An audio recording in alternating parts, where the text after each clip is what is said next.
Hello, ಎಲ್ರಿಗೂ ನಮಸ್ಕಾರ. ನಾನು ನಿಮ್ಮ ಪಾಪೇಗೌಡ ಯೂಟ್ಯೂಬ್ ಚಾನಲ್ಗೆ ಮೊದಲನೇದಾಗಿ ಸ್ವಾಗತ. ಸ್ವಾಗತಂ ಸುಸ್ವಾಗತಂ. ಏನಪ್ಪಾ ಅನ್ಎಜುಕೇಟೆಡ್ ಫಾರ್ಮರ್ ಅಂತಿದೆ. ಇವತ್ತೇನು ಹೊಸದಾಗಿ ಪಾಪೇಗೌಡ, ನನ್ನ ನೇಮ್ ಬಂದ್ಬಿಟ್ಟು ಪಾಪೇಗೌಡ ಅಂತಾನೆ. ಅನ್ಎಜುಕೇಟೆಡ್ ಫಾರ್ಮರ್ ಅಂತ ಇಟ್ಟಿದೆ, ನೇಮ್ ಚೇಂಜ್ ಮಾಡಿದೀನಿ. ಯಾಕೆಂತಂದ್ರೆ ಯಾರೋ ಕಮೆಂಟ್ ಮಾಡಿ ಮತ್ತೆ ಇನ್ಸ್ಟಾಗ್ರಾಮ್ ಅಲ್ಲಿ ಒಬ್ರು ಮೆಸೇಜ್ ಮಾಡಿದ್ರು, ಅದರ ಅನ್ಎಜುಕೇಟೆಡ್ ಅನ್ನೋ ಮಾತು ಯಾಕೋ ಚೆನ್ನಾಗಿ ಗೊತ್ತಿಲ್ಲ, ಬೇಡ ನಿನ್ನೆ ಮೇಲೆ ಮಾಡಿ ಅಂತ ಹೇಳಿದ್ರು. ಅದರಿಂದ ಅವರು ಚೇಂಜ್ ಮಾಡಿದ್ದೀನಿ. ನನಗೂ ಯಾಕೋ ಅದು ಸರಿ ಅಂತ ಅನ್ನಿಸ್ಲಿಲ್ಲ. ನಾನು ಅನ್ಎಜುಕೇಟೆಡ್ ಫಾರ್ಮರ್ ಅಂತ ಇಟ್ಟಿದ್ದು ಒಂದೇ ಒಂದು ಕಾರಣಕ್ಕೆ, ನನಗೆ ಫಾರ್ಮಿಂಗ್ ಬಗ್ಗೆ ಒಂಚೂರು ನಾಲೆಜ್ ಇರಲಿಲ್ಲ. ಅದರಿಂದ ಅನ್ಎಜುಕೇಟೆಡ್ ಫಾರ್ಮರ್ ಅಂತ ಇಟ್ಟಿದ್ದೇನೆ. ನನ್ನ ಚೇಂಜ್ ಮಾಡಿದ್ದೀನಿ. ಈಗಲೂ ಏನು ಪೂರ್ತಿ ಎಲ್ಲಾನು ಗೊತ್ತು ಅಂತ ಹೇಳ್ತಿಲ್ಲ, ಚೇಂಜ್ ಮಾಡಿದ್ದೀನಿ ಅಷ್ಟೇ, ಕ್ಷಮೆ ಇರಲಿ.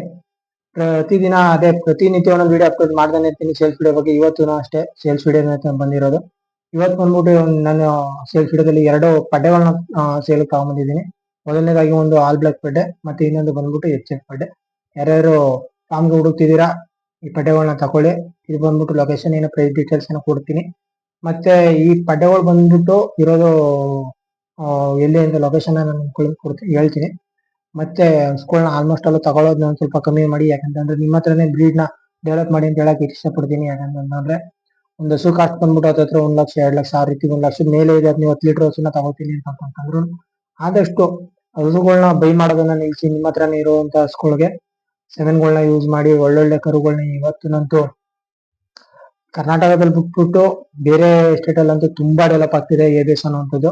ABS ಎಕ್ಸ್ಪರ್ಟ್ ಸಾಮಾನ್ ಯಾರಿಗಾರ ಬೇಕು ಅಂತಂತಿದ್ರೆ ಕೆಳಗಡೆ ಕಮೆಂಟ್ ಬಾಕ್ಸ್ ಅಲ್ಲಿ ನಿಮ್ ಡಿಸ್ಟಿಕ್ ಯಾವ್ದು ಅಂತ ಕಮೆಂಟ್ ಮಾಡಿ, ನಾನು ನಿಮ್ಗೆ ABS ಡಿಸ್ಟ್ರಿಬ್ಯೂಟರ್ ನಂಬರ್ ಕೊಡ್ತೀನಿ.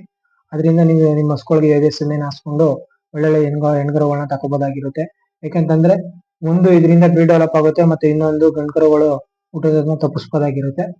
ಯಾಕೆಂತಂದ್ರೆ ನೀವು ಗಂಡ್ಕರುಗಳನ್ನ ದಯಮಾಡಿ ಯಾರು ಸಾಕಲ್ಲ ರೈತರುಗಳು. ಏನಾಗುತ್ತೆ ಅಂತ ನಾನು ಹೇಳೋದೇ ಗೊತ್ತಾಗಿಲ್ಲ, ನಿಮ್ಗೆ ಗೊತ್ತಾಯ್ತು ಅಂತ ಅನ್ಕೊಳ್ತೀನಿ. ಮತ್ತೆ ಈಗ ಸೇಲ್ಸ್ ವಿಡಿಯೋ ಬಂದ್ಬಿಡೋಣ. ಇದು ಬಂದ್ಬಿಟ್ಟು ಹಸು ಇರುವಂತದ್ದು ಪೂರ್ತಿ ಡೀಟೇಲ್ಸ್ ನ ಕೊಡ್ತೀನಿ. ಫಸ್ಟ್ ಹಸು ಹೇಗಿದೆ, ಏನು ಮತ್ತೆ ಮಿಲ್ಕ್ ಏನ್ ಕರಿಬಹುದು ಎಲ್ಲ ಹೇಳ್ತೀನಿ. ಫಸ್ಟ್ ಈಗ ವಿಡಿಯೋ ಪ್ಲೇ ಮಾಡ್ತೀನಿ, ವಿಡಿಯೋ ನೋಡಿ ಹಸು ಹೇಗಿದೆ ಅಂತ. ಮತ್ತೆ ಅದ್ರದ್ದು ಡೀಟೇಲ್ಸ್, ಅವ್ರದ್ದು ಲೊಕೇಶನ್ ಪ್ರತಿಯೊಂದು ಹೇಳ್ತಾ ಹೋಗ್ತೀನಿ.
ಪಡ್ಡೆಗಳು ಹೇಗಿದೆ ಅಂತ ನೋಡಿದ್ರಿ ಅಂತ ಅನ್ಕೊಳ್ತೀನಿ.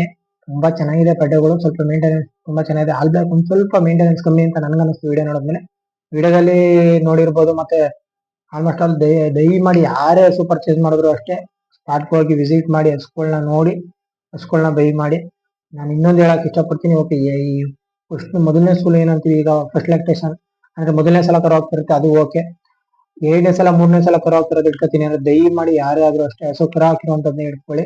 ಏಕೆಂತಂತಂದ್ರೆ ತುಂಬಾ ಮೋಸ ನಡೀತಿದೆ ಹಸುಗಳ ವ್ಯಾಪಾರದಲ್ಲಿ. ಅದ್ರ ದಳ್ಳಾಳಿಗಳ ಹತ್ರ ನೋಡಿ ತಗೋತೀವಿ ಅಂತಂದ್ರೆ ಈಗ ತಂದು ಮಾರೋದು ಮಾಡ್ತಿರ್ತಾರೆ, ಅವ್ರ ಇಟ್ಕೊತೀನಿ ಅಂದ್ರೆ ದಯಮಾಡಿ ಹಸುನ ಹಾಲ್ ಕರೆದು ಒಂಟೆ ಎಲ್ಲ 3 ಟೈಮ್ ಹಾಲ್ ಕರೆದು ದಯಮಾಡಿ ಇಟ್ಕೊಳ್ಳಿ ಅಂತ ಹೇಳಕ್ ಇಷ್ಟಪಡ್ತೀನಿ. ಯಾಕಂತಂದ್ರೆ ತುಂಬಾ ಮೋಸ ನಡೀತಿದೆ ಇದ್ರಲ್ಲಂತೂ. ಹಸು ಬಂದ್ಬಿಟ್ಟು ನೋಡಿದ್ರೆ ಏನ್ಕೊತೀನಿ, ಒಂದು ಹಾಲ್ ಬ್ಲಾಕ್ ಪಡ್ಡೆ, ಇನ್ನೊಂದು HF ಪಡ್ಡೆ. 2 ಬಂದ್ಬಿಟ್ಟು ಈಗ ಮಿಲ್ಕಿಂದ 2 ಅಂದ್ರೆ ಹಾಲಲ್ಲಿಂದ 2 ಪಡ್ಡೆಗಳು. ಇದು ಬಂದ್ಬಿಟ್ಟು ಮೈಸೂರ್ ಹತ್ರ ಚಾಮುಂಡಿಪುರಂ ಅಲ್ಲಿ ಇರುವಂತದ್ದು. ಈಗ ಮಂಡ್ಯ ಮತ್ತೆ ಹಾಸನ ಸೈಡ್ ಯಾರ್ಯಾರು ಹಸುಗಳನ್ನ ಹುಡುಕ್ತಿದ್ದೀರಾ ಅಂತಂದ್ರೆ ಹಸುಗಳನ್ನ ಅವ್ರನ್ನ ಕಾಂಟ್ಯಾಕ್ಟ್ ಮಾಡಿ. ಮತ್ತೆ ಪ್ರೈಸ್ ಬಂದ್ಬಿಟ್ಟು 1,86,500 ರೂಪಾಯಿ, ಅಂದ್ರೆ 1 ಲಕ್ಷ 2 ಪಡ್ಡೆಗಳು. ಇದು ಬಂದ್ಬಿಟ್ಟು ಮೈಸೂರ್ ಹತ್ರ ಚಾಮುಂಡಿಪುರಂ ಅಲ್ಲಿ ಇರುವಂತದ್ದು. ಈಗ ಮಂಡ್ಯ ಮತ್ತೆ ಹಾಸನ ಸೈಡ್ ಯಾರ್ಯಾರು ಹಸುಗಳನ್ನ ಹುಡುಕ್ತಿದ್ದೀರಾ ಅಂತಂದ್ರೆ ಹಸುಗಳನ್ನ ಅವ್ರನ್ನ ಕಾಂಟ್ಯಾಕ್ಟ್ ಮಾಡಿ. ಮತ್ತೆ ಪ್ರೈಸ್ ಬಂದ್ಬಿಟ್ಟು 1,86,500 ರೂಪಾಯಿ, ಅಂದ್ರೆ 1,86,000 ರೂಪಾಯಿ. 86,000 ಅಂದ್ರೆ ವ್ಯಾಪಾರ ಅಂತ ಅಂದ್ಮೇಲೆ ಒಂದ್ ಸ್ವಲ್ಪ ಹೆಚ್ಚು ಕಮ್ಮಿ ಆಗ್ಬೋದು. ಯಾರ್ಯಾರು ಇಂಟ್ರೆಸ್ಟ್ ಇತ್ತು ಅಂತಂದ್ರೆ ಅವ್ರು ಕಾಲ್ ಮಾಡಿ, ಕಾಂಟ್ಯಾಕ್ಟ್ ನಂಬರ್ ಕೊಡ್ತೀನಿ ನಾನೀಗ. ಕಾಲ್ ಮಾಡಿ ಇಂಟ್ರೆಸ್ಟ್ ಇತ್ತು ಅಂತಂತಂದ್ರೆ ತಕೊಳ್ಳಿ. ಮತ್ತೆ ಪಡ್ಡೆಗಳು ಮಾತ್ರ ತುಂಬಾ ಚೆನ್ನಾಗಿದೆ. ನನ್ಗಂತೂ ಪಡ್ಡೆಗಳಲ್ಲಿ ಎರಡು ಮಾತಿಲ್ಲ, ತುಂಬಾ ಚೆನ್ನಾಗಿದೆ, ಚೆನ್ನಾಗಿ ಮೇಂಟೈನ್ ಮಾಡಿದೆ. ಅವರೇಜ್ ಇಲ್ಲ ಅಂತಂತಂದ್ರೆ 2 ಪಡ್ಡೆಯಿಂದ ನಾನು ಪಡ್ಡೆಗಳನ್ನ ನೋಡಿರೋ ಪ್ರಕಾರ ಹೇಳ್ತಿದ್ದೀನಿ ಅಂದ್ರೆ 21 ಲೀಟರ್, 18 ಲೀಟರ್ 21 ಲೀಟರ್ 7ರಿಂದ ಒನ್ ಟೈಮ್ಗೆ 18ರಿಂದ 21 ಲೀಟರ್ ಗಂಟ ಕರಿಬಹುದು ಅಂತ ನನ್ನ ಅನಿಸಿಕೆ. ಅವ್ರು ಹೇಳಿದಾರೆ 10 ಲೀಟರ್ ಮೇಲೆ ಕರೀತಿ ಅಂತ. ನಾನು ನೋಡಿರೋ ಪ್ರಕಾರ ಹೇಳ್ತಿದ್ದೀನಿ, ಅವ್ರು ಹೇಳಿರೋ ಮಾತು ಅವ್ರು 10 ಲೀಟರ್ ಮೇಲೆ ಕರಿಯುತ್ತೆ ಅಂತ ಹೇಳಿದ್ದಾರೆ. 18 ಲೀಟರ್ 21 ಲೀಟರ್ ಗಂಟ ಕರಿಬಹುದು. ನಿಮ್ಗೆ ಏನಾರು ಅದು ಕರೆಕ್ಟ್ ಆಗಿತ್ತು ಅಂತಂದ್ರೆ ಕೆಳಗಡೆ ಕಮೆಂಟ್ ಬಾಕ್ಸ್ ಅಲ್ಲಿ ತಿಳಿಸಿ. ಮತ್ತೆ ಇನ್ನೊಂದು ವಿಷಯ ಏನಪ್ಪಾ ಅಂತಂತಂದ್ರೆ ನಿಮ್ಮ ಹತ್ರ ಏನೇ ಗೊಬ್ಬರ ಆಗಿರ್ಬೋದು, ರಾಗಿ ಹುಲ್ಲು, ಒಣ ಹುಲ್ಲು, ಜೋಳ, ಸೈಲೇಜ್ಗೆ ಏನೇ ಒಂದು ಸೇಲ್ಗಿತ್ತು ಅಂತಂದ್ರೆ ದಯಮಾಡಿ ಕಮೆಂಟ್ ಬಾಕ್ಸ್ ಅಲ್ಲಿ ಹಾಕಿ. ಯಾರಿಗಾರು ಇಂಟ್ರೆಸ್ಟ್ ಇತ್ತು ಅಂತಂತಾರೆ ತಗೋತಾರೆ. ಏನೇ ಆದ್ರೂ ಅಷ್ಟೇ, ಒಣ ಹುಲ್ಲು, ರಾಗಿ ಹುಲ್ಲು, ಜೋಳ, ಸೈಲೇಜ್ ಆಗಿರ್ಬೋದು, ಮತ್ತೆ ಕೋಳಿ ಗೊಬ್ಬರ ಆಗಿರ್ಬೋದು, ಹಸುವಿಂದು ಗೊಬ್ಬರ ಆಗಿರ್ಬೋದು, ಕುರಿ ಗೊಬ್ಬರ ಆಗಿರ್ಬೋದು, ಏನೇ ಸೇಲ್ಗಿತ್ತು ಅಂದ್ರೆ ಕಮೆಂಟ್ ಬಾಕ್ಸ್ ಅಲ್ಲಿ ಹಾಕಿ. ಮತ್ತೆ ಇನ್ನೊಂದು ವಿಷಯ ಹೇಳಕ್ ಇಷ್ಟಪಡ್ತೀನಿ, ಯಾಕೆಂತಂದ್ರೆ ಇನ್ನೇನು ಜಾತ್ರೆಗಳೆಲ್ಲ ಹತ್ರ ಬರ್ತಿದೆ. ಇದೇ 1ನೇ ತಾರೀಕಿನಿಂದ ಯಾರ್ಯಾರು ಹಳ್ಳಿಗಾರ ಪ್ರೇಮಿಗಳಿದ್ದೀರಾ, ಚುಂಚುಕಟ್ಟೆ ಜಾತ್ರೆ ಸ್ಟಾರ್ಟ್ ಆಗ್ತಿದೆ. ದಯಮಾಡಿ ನಿಮ್ಮ ಮೋರಿಗಳ ಸಮೇತ ಬಂದು ಜಾತ್ರೆನ ಅದ್ದೂರಿಯಾಗಿ ನಡ್ಸ್ಕೊಡ್ಬೇಕು ಅಂತ ಎಲ್ಲ ನಾನು ರೈತರಲ್ಲೂ ಕೇಳ್ಕೊತೀನಿ. ಮತ್ತೆ ಇನ್ನೊಂದು ವಿಷಯ ಏನಪ್ಪಾ ಅಂತಂದ್ರೆ ನಿಮ್ಗೆ ಗೊತ್ತಾಯ್ತು ಅಂತ ಅನ್ಕೋತೀನಿ. ಇನ್ನೇನು ಸುಗ್ಗಿ ಸ್ಟಾರ್ಟ್ ಆಗ್ತಿದೆ. ನಮ್ ಸೈಡ್ ನಾವು ಬಂದ್ಬಿಟ್ಟು 3 ತರ ವೆರೈಟಿ ಭತ್ತಗಳು ಬಂದಿದೆ. ಒಂದು ಭೀಮು, ಇನ್ನೊಂದು ಅಡ್ವಾಂಟ, ಮತ್ತೆ ಇನ್ನೊಂದು ಕಾವೇರಿ ಪ್ರೈಸ್. ನೀವ್ ಯಾವ ಭತ್ತ ಹಾಕ್ತಿದ್ದೀರಾ ಅಂತ ಕಮೆಂಟ್ ಮಾಡಿ. ಈ ವಿಷಯನ ಈ ಹಸ್ಗಳು ಏನಾದ್ರು ಇಂಟ್ರೆಸ್ಟ್ ಇತ್ತು ನಿಮ್ಗೆ ತಗೋಬೇಕು ಅಂತಂದ್ರೆ ನನ್ನ ಕಾಂಟ್ಯಾಕ್ಟ್ ನಂಬರ್ ಹೇಳ್ತೀನಿ, ಈಗ ಬೈ ಮಾಡಿ ತಗೊಳ್ಳಿ. ನಂಬರ್ ಬಂದ್ಬಿಟ್ಟು 8660761767. ಇನ್ನೊಂದ್ಸಲ ಹೇಳ್ಬಿಡ್ತೀನಿ, 8660761767. ಯಾರಿಗಾರು ಇಂಟ್ರೆಸ್ಟ್ ಇತ್ತು ಅಂದ್ರೆ ಬೈ ಮಾಡಿ ತಕೊಳ್ಳಿ. ಪ್ರೈಸ್ ಬಂದ್ಬಿಟ್ಟು 1,86,500 ರೂಪಾಯಿ, ಹೆಚ್ಚು ಕಮ್ಮಿ ಆಗ್ಬೋದು. ಲೊಕೇಶನ್ ಬಂದ್ಬಿಟ್ಟು ಮೈಸೂರು ನಿಯರ್ ಚಾಮುಂಡಿಪುರಂ ಅಲ್ಲಿ ಇರುವಂತದ್ದು ಹಸುಗಳು. ಯಾರಿಗಾರು ಇಂಟ್ರೆಸ್ಟ್ ಇತ್ತು ಅಂತಂದ್ರೆ ತಗೊಳ್ಳಿ. ನಾನು ಪ್ರತಿ ವಿಡಿಯೋದಲ್ಲಿ ಹೇಳ್ತಾನೆ ಇರ್ತೀನಿ, ಆಲ್ಮೋಸ್ಟ್ ದಯಮಾಡಿ ಎಲ್ಲರೂ ಸಕ್ಸಸ್ ಅನ್ನ ಬಯಸೋದನ್ನ ನಿಮ್ಮ ಹಸುಗಳಿಗೆ ಹಾಕ್ಸೋದು ಅಂತ ಒಂದು ಸ್ವಲ್ಪ ರೂಢಿ ಮಾಡ್ತಾ ಹೋಗಿ. ಯಾಕೆಂದ್ರೆ ಪ್ರೈಸ್ ಜಾಸ್ತಿ ಆಗ್ಬೋದು ಸಕ್ಸಸ್ ಅಮ್ಮಿಂದು. ಒಂದು ಬ್ರೀಡ್ ಕರು ನಿಮ್ಮನೇಲೆ ಬೆಳೀತಾ ಹೋಗುತ್ತೆ. ಆ ಕರು ಹೇಗ್ ಹುಟ್ಟಿದೆ ಏನು ಮತ್ತೆ ಪ್ರತಿಯೊಂದು ನಿಮ್ಗೆ ಗೊತ್ತಿರುತ್ತೆ. ಯಾಕಂದ್ರೆ ತರೋರು ಹಾಲು ಕಮ್ಮಿ ಇರ್ಬೋದು, ಹಾಲು ಜಾಸ್ತಿ ಹೇಳ್ಬಿಟ್ಟೆ ಮಾಡ್ತಾರೆ. ಅದರಿಂದ ದಯಮಾಡಿ ಸಕ್ಸಸ್ ಅಮ್ಮನ್ನ ಯೂಸ್ ಮಾಡಿ ಅಂತ ಹೇಳಕ್ ಇಷ್ಟಪಡ್ತೀನಿ. ಮತ್ತೆ ನಾನು ಪ್ರತಿ ವಿಡಿಯೋದಲ್ಲೂ ಮುಗಿಯಬೇಕಾದ್ರೆ ಈ ಮಾತು ಹೇಳ್ತಾನೆ ಇರ್ತೀನಿ, ಮನೆ ತುಂಬಾ ಜನ ಇರ್ಲಿ, ಅರ್ಧದಷ್ಟಾರು ದನ ಇರ್ಲಿ ಅನ್ನೋ ಮಾತನ್ನ ಯಾವತ್ತೂ ಮರಿಬೇಡಿ. ಮತ್ತೆ ಮನೆಗೊಂದು ಹಳ್ಳಿಕಾರನ ಬೆಳೆಸ್ತಾ ಹೋಗಿ ತಳಿ ಉಳಿಲಿ ಅಂತ ಹೇಳಕ್ ಇಷ್ಟಪಡ್ತೀನಿ. ಈ ವಿಡಿಯೋ ಇಲ್ಲಿಗೆ ಮುಗಿಸೋಣ. ಮುಂದಿನ ವಿಡಿಯೋದಲ್ಲಿ ಸಿಗ್ತೀನಿ. ನಾನು ನಿಮ್ಮ ಪಾಪೇಗೌಡ. ಆಸೆಯೇ ದುಃಖಕ್ಕೆ ಮೂಲ, ಅಸೂಯೆ ಒಳ್ಳೇದಲ್ಲ, ಬೆಳ್ಳಗೆ ಇರೋದೆಲ್ಲ ಹಾಲ.